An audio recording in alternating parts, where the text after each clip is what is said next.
680 батарейдің артқы балқы бекітілетін кіріншті осы жасауымыз керек. Мынадай бір тесігі бар шайбаны аламыз, қалыңдау. Осы шайбаны негізі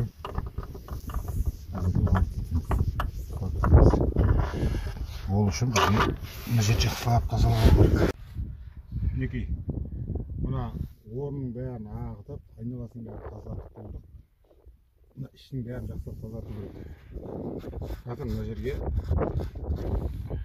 сварочный жұмыстар жасаймын, дәнекерлеу жұмыстары. Мен мынадай бір шайба тауып алдым. Осы шайбаны жақсылап тазалап, мына жерге менің мақсатым мынаға бекіту. Сваркілеу керек жақсылап. Шайбаны сваркілеу үшін құралдарымыз дайын, міне.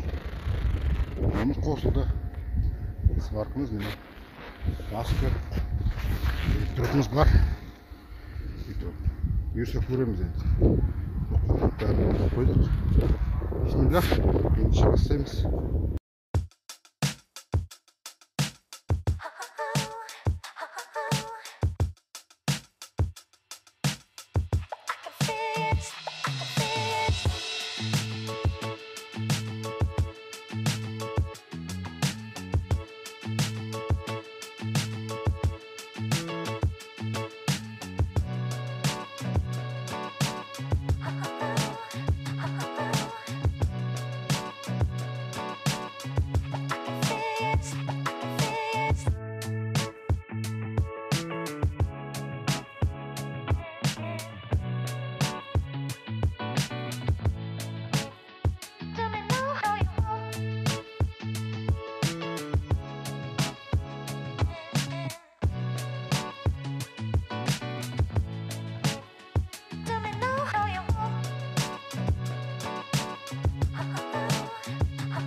Міне, құрметті көрермендер, дәнекерлеу жұмысы барынша аяқталды.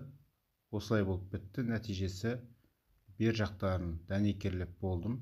Әр жағын айналдыра дәнекерлегім келмеді, онымен келістіре алмадым. Бер жағында міне шов не тұр, екі темірдің сызық жері.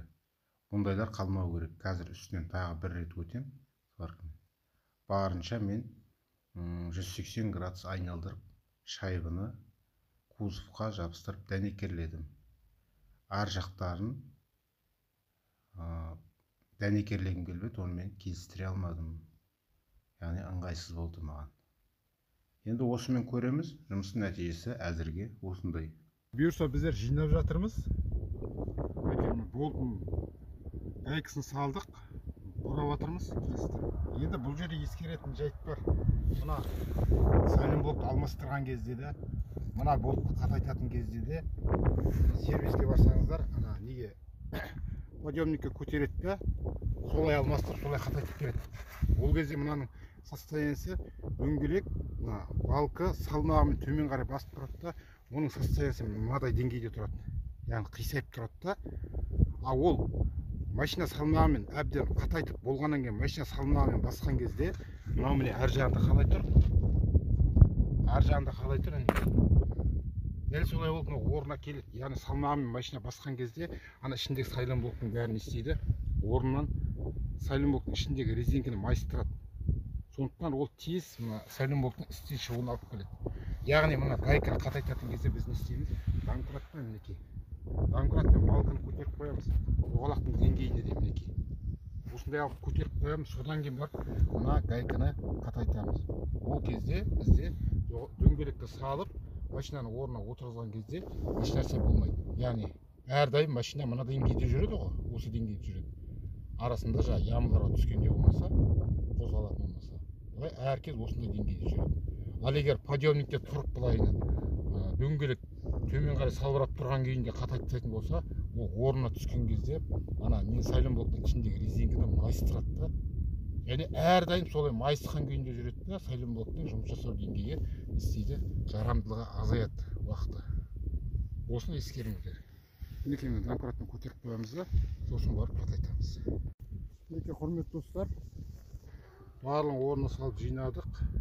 Кронштейнді орнына келтірдік. Қалыңдау шайымызды салдық. Сварка дедік. Не жағдайыма деп отыр. Ешқандай қозғалмайды. Сәлем болып орында тұр. Кронштейн бекітілді.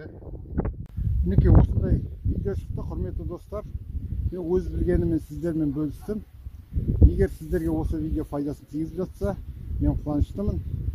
Видео ұнаған болса, лайк басып кетіңіздер, каналға тіркеліп кетіңіздер. Келесі видеоларда кездескенше сау саламат болыңыздар.